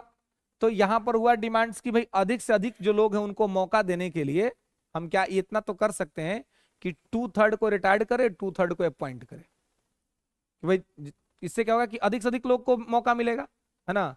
1/3 में कम लोगों को मौका मिल रहा था, 2/3 में अधिक से अधिक लोग को मौका मिलेगा, वो आएंगे इसमें काम करेंगे और फिर वो यहां से रिटायर्ड होंगे। ठीक है, नहीं वहां पे फिर वही हुआ कि जो जिस कार्यकाल में चल रहा है उसको कंप्लीट करेगा और नई नियुक्तियां जो होंगी वो वहां से इस नियम को लागू किया जाएगा। 2-2 साल पे जो लोग आएंगे उस वैसे ही इसको नियुक्त किया जाएगा, अब वैसे इनका अपना कार्यकाल ये कंप्लीट करेंगे। तो प्रेजेंट में ये नंबर 2/3 का है। बाकी अप्रत्यक्ष सदन, अस्थाई सदन, सेवानिवृत्ति के बाद की स्थिति, है ना, कि भाई निवृत्त होते हैं फिर उतने लोग आ जाते हैं। ठीक है, शिक्षितों का सदन, युवा वृद्धों का सदन जो राज्यसभा के संबंध में है। ठीक है, एज 30 साल है ना। तो इस सब चीज है। और उच्च सदन, इधर आपको जो नंबर्स है, फिर प्रत्यक्ष निर्वाचन, एज 25 साल, सामान्यतः 5 वर्ष का कार्यकाल, अस्थायी सदन, भंग हो सकता है ना, वो कभी भंग नहीं होगा। लोकप्रिय सदन है, युवाओं का सदन है, प्रथम सदन है, निम्न सदन है, बहुमत का सदन है ना, कि बहुमत जिस पक्ष में होता है सरकार उसकी बनती है। तो ये सारे इनके फीचर्स हैं, इनको इस अलग अलग नाम से बुलाए जाते हैं। ठीक है,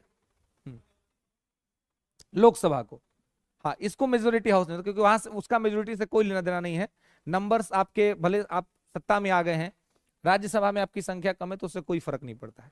2014 में जब मोदी गवर्नमेंट आई थी तो इनके पास लोकसभा में तो बहुमत था, लेकिन आप देखे होंगे अगर गौर करेंगे उस समय के न्यूज पे, तो 2017 तक इनको बहुत दिक्कत हुआ था, जब तक कि ये यूपी का चुनाव नहीं जीत गए थे, क्योंकि राज्यसभा में इनकी सीटें कम रहती थी। तो इनका कोई भी बिल लोकसभा से तो पास होता था, राज्यसभा में विपक्षी सब उसको रोक देता था, क्योंकि इनके राज्यों में सरकार नहीं थी। लेकिन धीरे धीरे समय बीतता गया, राज्यों के चुनाव होते गए और राज्यों में भी ये जीतते चले गए। तो आज की स्थिति है कि अब इनके पास राज्यसभा में भी ठीक ठाक ये है, इसलिए कोई भी विधेयक लाते हैं तो इनका आराम से पास हो जाता है। लोकसभा में पास हो जाता है, राज्यसभा में भी पास हो जाता है। अब से मान लीजिए कि अभी सरकार बदल जाए, तो अभी जिनकी सरकार उनको थोड़ी दिक्कत होगी, क्योंकि अब राज्यसभा में इनके लोग बैठे हुए हैं। अब फिर आपको राज्य में भी जीतना पड़ेगा, धीरे धीरे करके राज्य जीतिएगा तब आपके राज्यसभा के सदस्यों की संख्या बढ़ेगी, है ना।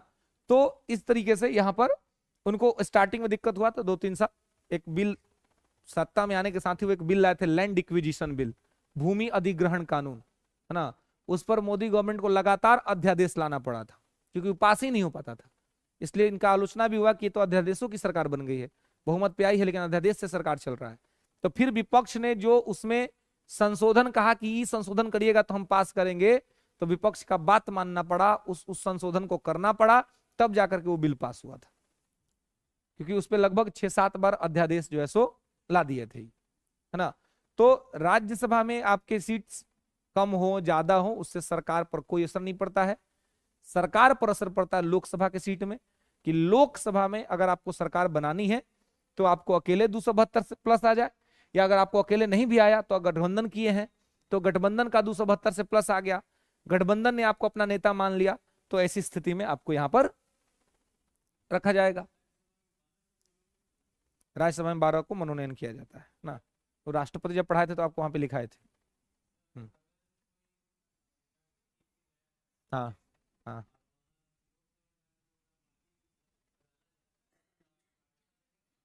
नहीं, फिर उस पर लग जाएगा दल बदल कानून, एंटी डिफेक्शन लॉ। आप जिस पार्टी के टिकट पर चुनाव जीत के सदन में गए हैं, अगर आप उस पार्टी को छोड़ करके दूसरे पार्टी को ज्वाइन करते हैं तो आपकी सदस्यता ही खत्म हो जाएगी, एंटी डिफेक्शन लॉ के तहत। ये पहले कानून नहीं था, ये बाद में 1985 में बना, 52वां संविधान संशोधन अधिनियम 1985 के द्वारा एंटी डिफेक्शन लॉ। लेकिन उसमें एक रूल है कि यदि किसी पार्टी के 2/3 सांसद एक साथ उस पार्टी को छोड़ दे तो फिर किसी की भी सदस्यता नहीं जाएगी। अगर सिंगल छोड़ के आएंगे तो सदस्यता चली जाएगी, लेकिन अपने तयबे किया 2/3 को साथ में लेके चला है, जितना जीता उसका 2/3, तो सदस्यता नहीं जाएगी। राज्य में विधायकों के लिए भी है। ये आपने देखा होगा महाराष्ट्र में क्या हुआ। महाराष्ट्र में गठबंधन की सरकार चल रही थी, शिवसेना के उद्धव ठाकरे मुख्यमंत्री थे, लेकिन शिवसेना के ही एक नेता थे एकनाथ शिंदे। तो एकनाथ शिंदे ने क्या किया, शिवसेना को तोड़ दिया। शिवसेना के 56 विधायक जीते थे, तो 56 विधायक में से 40 विधायक को वो अपने साथ लेके आ गए। बीजेपी ने उनको बना दिया मुख्यमंत्री, अपने आदमी देवेंद्र फडणवीस को बना दिया उप मुख्यमंत्री। दूसरा का घर तोड़ना होता है तो आदमी ऐसे ही करता है ना। अपने कैसे हूं काम चला लेगा, दूसरा को बढ़िया चीज दे देगा, लो खाओ ना भाई, तुम्हारे लिए है ना। क्यों? क्योंकि तोड़ना है ना, तोड़ दिया। उद्धव ठाकरे का काम हो गया, वो तो मुख्यमंत्री बन के घूम रहे थे पहले, है ना। अभी एकनाथ शिंदे बन गए। तो वही अगर एकनाथ शिंदे अकेले आए रहते तो एंटी डिफेक्शन के तहत उनकी सत्ता चल जाती, है ना। लेकिन अगर कोई 2/3 जीतने के बाद, और देखिए एंटी डिफेक्शन लॉ हमेशा तभी लगेगा जब आप जीत गए हैं। हारे हुआ आदमी तो कहीं आ जाए कोई फर्क नहीं पड़ता है ना। जीत गए हैं जिस पार्टी के टिकट पे, उसके बाद आप हाउस में गए तो खाली पार्टी दूसरा ज्वाइन करने पर ही एंटी डिफेक्शन नहीं लगेगा। अगर पार्टी के खिलाफ भी आपने वोट कर दिया तो भी एंटी डिफेक्शन लग जाएगा। जो आपने बिहार में देखा होगा, अभी जब नीतीश कुमार जब ये थे, तो नीतीश कुमार की ही एक विधायक थी, क्या नाम है उसका, बीमा भारती। तो बीमा भारती जाकर के उधर बैठ गई, तो उनको हटा दिया सब पार्टी से, है ना। तो अभी उनको इस पार्टी वाले ने टिकट दिया, पूर्णिया से वो सांसद का चुनाव लड़ रही है। इनके तरफ की थी नीलम देवी, वो जाके उनने बैठ गई, अनंत सिंह जी की पत्नी, है ना। अभी जो बाहर आए हुए खूब वायरल हो रहे हैं, है ना, मीडिया को धके डांट देते हैं, है ना। मीडिया तोरा सा पढ़ल लिखल कुछ नहीं है, तू सब आ जाता है सब, ओहे आदमी मीडिया का सही इलाज कर रहा है जी, है ना। वो मीडिया को तुरंत बोल रहा है तू सब पढ़ल लिखल नहीं है ना, कुछ ही सवाल पूछने आता है ना। ऐसा ऐसा बात करते हैं, है ना। तो कहने का मतलब है कि तो वो चली गई उधर। हालांकि ये लोग एंटी डिफेक्शन का क्लेम किया नहीं है, लेकिन उधर चल जाने का मतलब हुआ कि आप ये हो गए। तो खाली पार्टी ज्वाइन ही नहीं, अगर आप पार्टी गाइडलाइन के खिलाफ भी वोट करेंगे तो आपकी सत्ता चल जाएगी। हर पार्टी में एक होता है सचेतक, उसी को कहते हैं विप, है ना। तो जब किसी मुद्दे पर वोटिंग होती है तो पार्टी अपना विप जारी करता है। अगर आप विप के खिलाफ वोट कर दिए तो आपका सीट रिक्त हो जाएगा। उसके लिए आपको दूसरा पार्टी ज्वाइन करने की जरूरत नहीं है। हाँ, पार्टी के खिलाफ बोलना, इससे आपका नहीं जाएगा। अगर आप जीत के आए हैं, आपने पार्टी के खिलाफ बोल रहे हैं बहुत भला बुरा, तो इससे आपका ही नहीं जाएगा, मतलब जगह नहीं खाली होगा। लेकिन हाँ, अगर आप पार्टी के खिलाफ वोट कर दिए, विप के खिलाफ जाकर के, और दूसरा पार्टी ज्वाइन कर लिए, तो पहले तो आपकी सांसदी ही चली जाएगी, या पहले आपका विधायक ही चला जाएगा। ऐसा इसलिए किया गया, पहले नहीं था ये। ऐसा इसलिए किया गया क्योंकि हरियाणा में एक विधायक थे, उनका नाम था गया सिंह। गया सिंह एक ही दिन में 7 बार पार्टी बदल दिए, एक के दिन में। तो एला उनका नाम हो गया आया राम गया राम। वो कब आएंगे कब जाएंगे कोई नहीं जानता। इसलिए कहा गया कि बापी मंत्री बनने के लिए सब पार्टी बदल देता है तुरंत। इसलिए ऐसा नियम बनाइए कि पार्टी बदलने से पहले 100 बार सोचना पड़े, तभी कोई पार्टी बदले। क्या? हाँ, कहीं पे भी अगर आप पार्टी गाइडलाइन के खिलाफ करेंगे तो ये हो सकता है।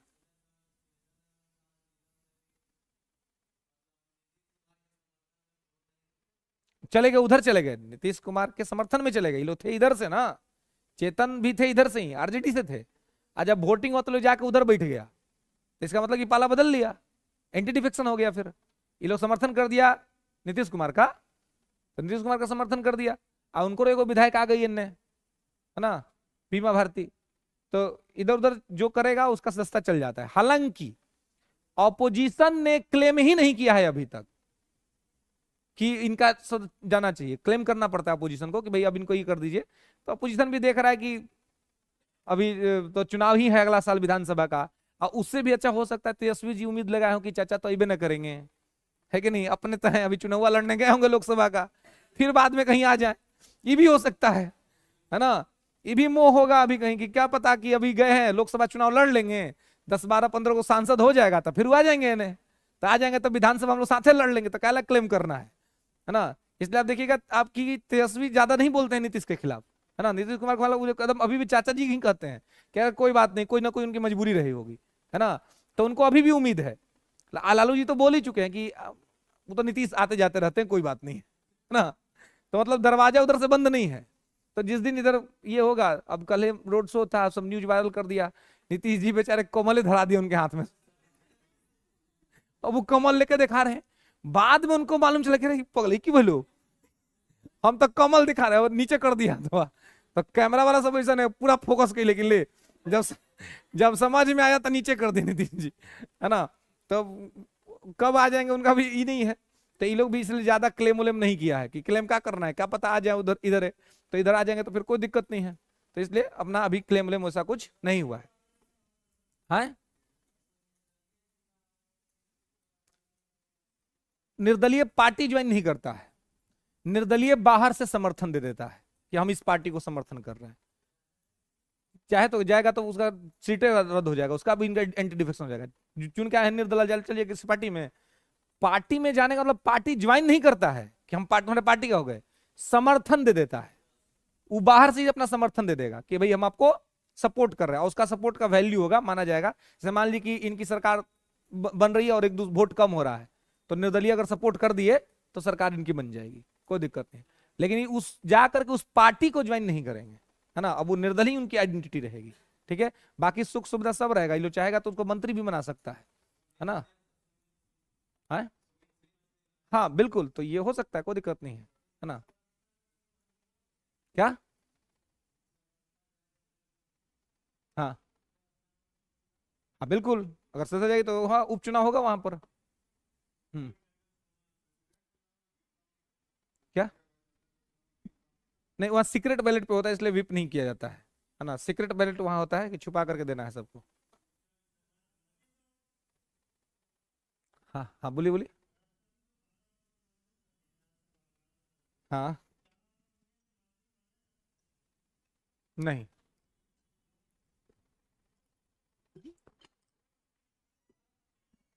उनको मंत्री इसलिए नहीं बनाया जा सकता है, नहीं बनाया जाता है, एक प्रकार की ये का एक ट्रेडिशन है, परंपरा है। ऐसा कुछ लिखा नहीं है संविधान में, लेकिन परंपरा के तौर पे इसलिए कि भाई वो एक क्षेत्र विशेष के विशेषज्ञ होते हैं, है ना।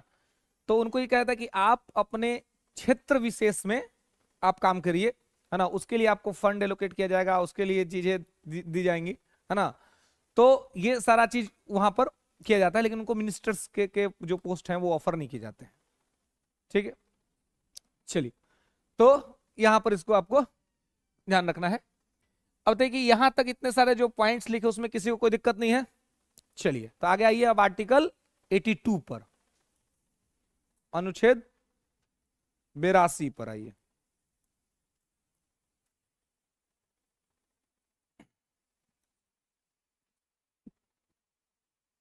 चलिए, आर्टिकल 82 ये क्या कहता है? तो प्रत्येक जनगणना के पश्चात पुनर्समायोजन, after the every census readjustment, after the every census readjustment,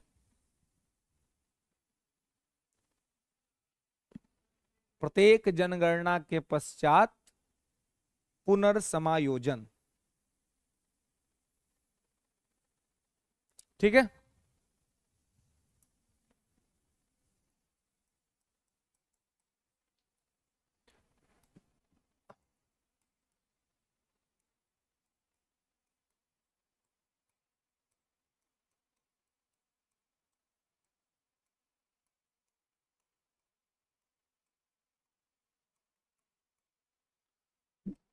पुनः समायोजन, अब देखिए जनसंख्या तो बढ़ते ही रहता है ना, हम लोग तो जनसंख्या बढ़ाने में माहिर लोग हैं, है कि नहीं। मतलब हमारा देश काफी प्रोडक्टिव है इस मामले में, बाकी में हो ना हो, है ना। क्योंकि देश में बेरोजगारी है।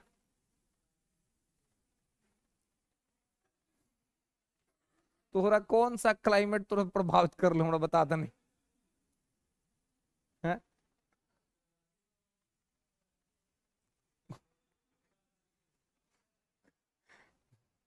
कौन सा ज्योग्राफी मायने रखता है जी? है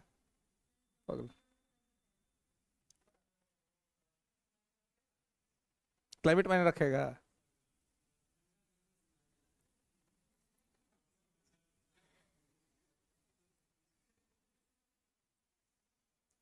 चलिए आइए, चलिए। प्रत्येक जनगणना का हम गलत टॉपिक उठा दिए भाई, माफी चाहते हैं। आइए आगे आइए। तो प्रत्येक जनगणना के पश्चात पुनः समायोजन। तो हम लोग का जो है एक नियम है कि 10 लाख, है ना, कि 10 लाख की जनसंख्या पर एक सांसद, है ना, 10 लाख की जनसंख्या पर एक सांसद जो है सो होते हैं सामान्य तौर पे। लेकिन आप देखिए कि लगातार जनसंख्या तो बढ़ते जा रहा है जी, बढ़ते गया। आई वाला आंकड़ा हम लोग का बढ़िया घट नहीं रहा है, ठीक है। तो ये कहने ही को ना 10 लाख है, बाकी तो आप देखिएगा तो बहुत संख्या तो बढ़ा हुआ है, हर संसदीय क्षेत्र में जनसंख्या बढ़ी हुई है ना। तो एक मतलब 10 लाख के पर एक सांसद। तो इसमें कहा गया कि भाई इसको रीएडजस्टमेंट करना चाहिए, प्रत्येक जनगणना के पश्चात इसको ठीक कर देना चाहिए, लेकिन ये अभी तक हुआ नहीं है। और जो अभी चल रहा है, अभी का जो प्रोसेस है वो 1971 के जनगणना पर चल रहा है। यानी वर्तमान में जो जितना सारा सब चुनाव होता है ये किस पे हो रहा है? 1971 के जनगणना पर आधारित है वर्तमान का सारा चुनाव, है ना। जितना चुनाव होता है आपका राष्ट्रपति से लेकर के नीचे तक के जो भी चुनाव होते हैं, it's completely based on 1971 census, है ना, सेंसस, ठीक है। तो 1971 का जनगणना का जो बेस है उसी पर ये आधारित है, ठीक है। अब देखिए, अब एक संविधान संशोधन हुआ है, 84वां संविधान संशोधन, 84 कॉन्स्टिट्यूशनल अमेंडमेंट एक्ट 2002। लिखेंगे कि 84वां संविधान संशोधन अधिनियम 2002 के अनुसार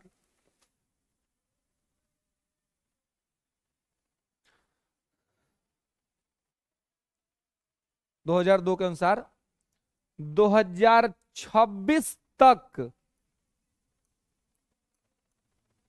2026 तक सीट में कोई परिवर्तन नहीं होगा।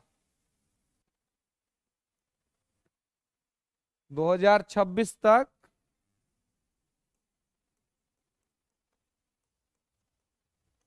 सीट में कोई परिवर्तन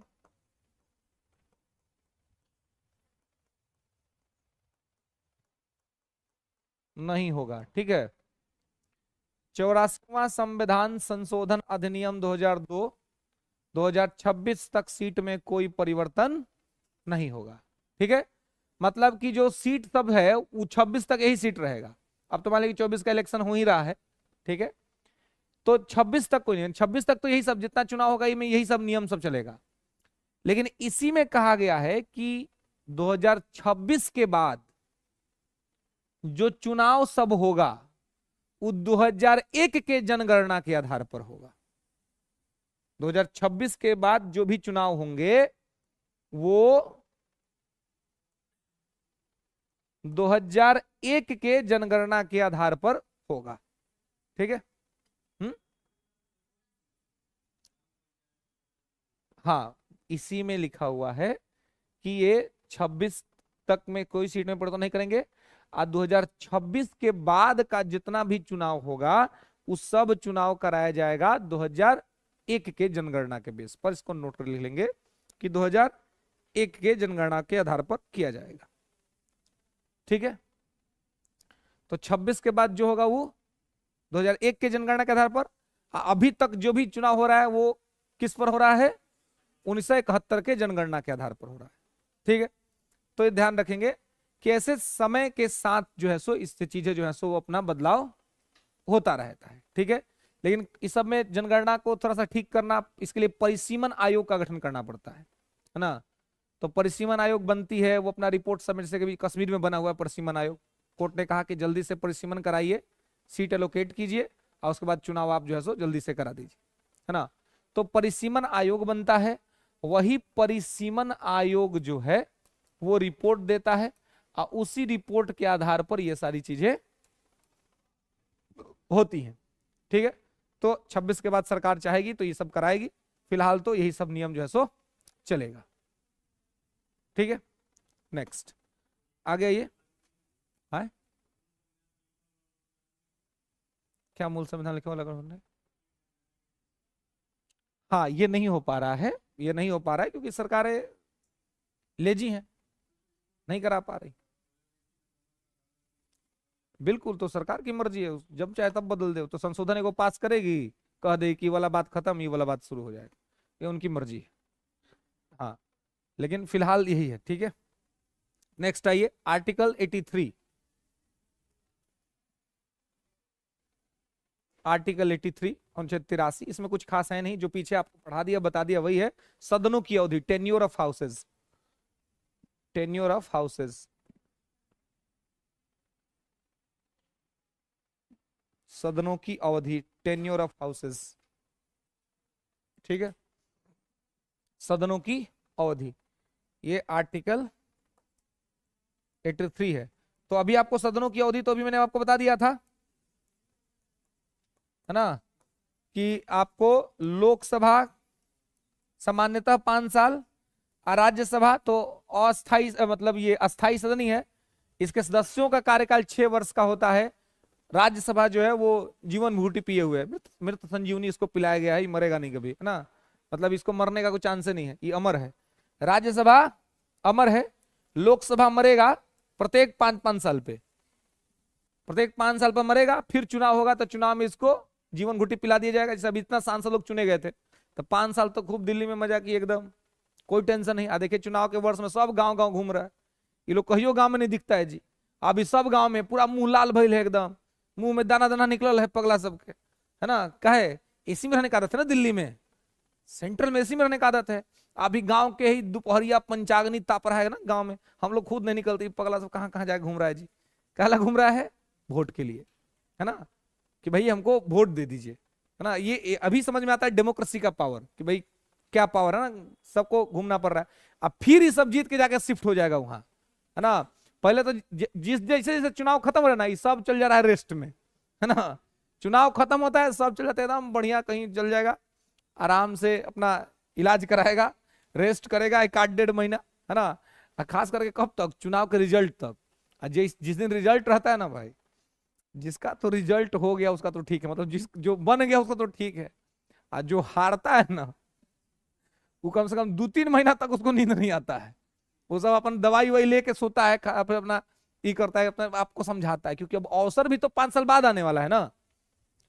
हम लोग भले क्रिटिसाइज कर ले नेताओं को कितना भी, लेकिन मान लीजिए एग्जाम तो साल होबे करता है कोई ना कोई, इस सब का एग्जाम 5 साल पे होता है, समझ रहे। एक बार अगर हार गए तो फिर 5 साल निश्चिंत हो जाइए, है ना।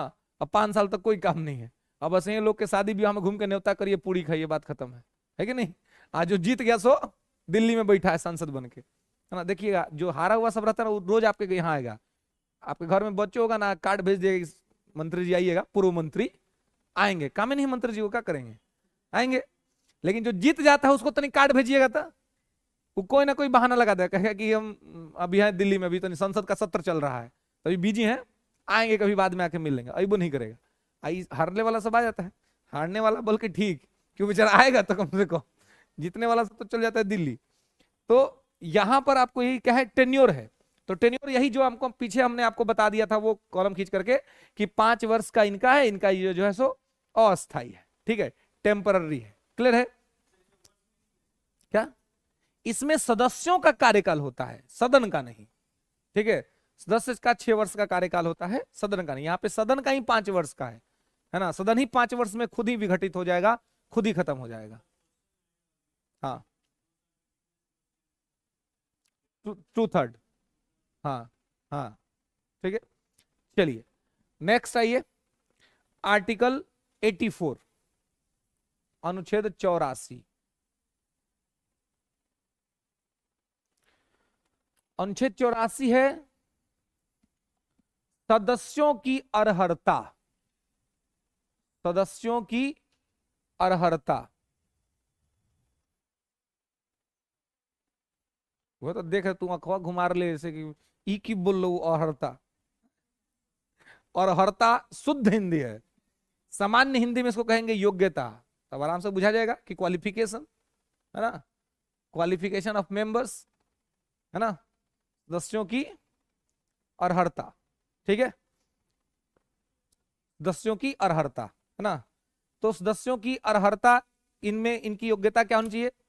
तो संविधान में तो बहुत कम ही चीज लिखा हुआ है, लिख लेंगे भारत का नागरिक होना चाहिए, should be citizen of India. दूसरा लिखेंगे पागल नहीं होना चाहिए। पहले ही पागल पर मत ही लिखना तो है ना, तो गायब था सब पागल वाला मैटर में है, न राष्ट्रपति में था ना उपराष्ट्रपति में, कहां था जी, कहां था? हाँ कोई बात नहीं, क्लासवा देख रहा था, ऑनलाइन एक्सेस लिया था जी तुम, देव नहीं किए, इलाज कर दिया नहीं? घूम रहे? अच्छा, तो तुम पार्टी कल देने वाला था जी, तो गांव के यहाँ तो पार्टी देंगे। अच्छा बाकी सब जो गांव का नहीं है वो क्या दुश्मन है? और नहीं नहीं, देखिए पार्टी उटी तब करना चाहिए जब लाइफ में अपना एक आइडेंटिटी हो जाए, है ना। इसके लिए काम करना है, ना तो किसी को पार्टी दीजिए और ना किसी से पार्टी लीजिए, है ना। पहले अपने आप को बेहतर बनाइए, है ना, अपना पैसा उड़ाइए, अपना पैसा, अपना मेहनत का पैसा ना, पिताजी का नहीं, भैया का नहीं, माँ का नहीं, किसी का नहीं, अपना पैसा अपना होगा, पार्टी देंगे उड़ाएंगे, कोई दिक्कत नहीं है। जब तक पिताजी, पिताजी का पैसा सब, अब मान लीजिए कि क्या क्या काम सब करता है ना, मैटर वैटर सब कर देता है। इकोनॉमी का रूल क्या कहता है कि जिसका पैसा संपत्ति उसका, पिताजी का पैसा लेके तुम किसी और को घुमा रहे हो भाई, तो उसका एक्चुअल मालिक कौन हुआ? अकॉर्डिंग टू इकोनॉमी रूल पिताजी ना हुए? तब पहले लेके जाइए पिताजी के पास, उनको कहीं कि ले आए हैं, आप बोलिए आपकी क्या मर्जी है। अगर आप हमको गारंट करते हैं तो ठीक है, नहीं करते तो फिर कहिए कि मालिक तो है ना है। तो इकोनॉमी के रूल के हिसाब से थोड़ा सा खुद को रखना है, इकोनॉमिक रूल से साफ रहिएगा तो थोड़ा डिसिप्लिन रहने में भी सहूलियत मिलता है। तो अर्हता में क्या हो जाएगा, भारत का नागरिक होना चाहिए, लोकसभा के लिए 25 वर्ष की आयु होनी चाहिए, राज्यसभा के लिए 30 वर्ष की आयु होनी चाहिए। लोकसभा के लिए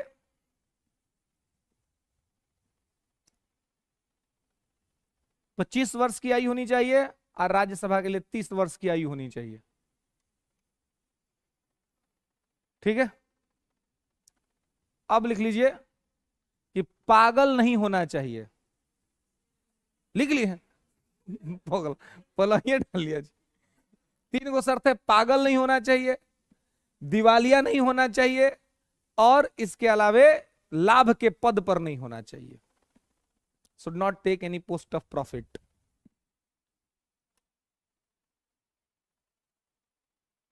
ठीक है, चलिए इसके आगे देखेंगे नेक्स्ट क्लास में, नेक्स्ट क्लास में इसके आगे बात करेंगे। ओके, यहां तक में किसी को कोई समस्या नहीं है?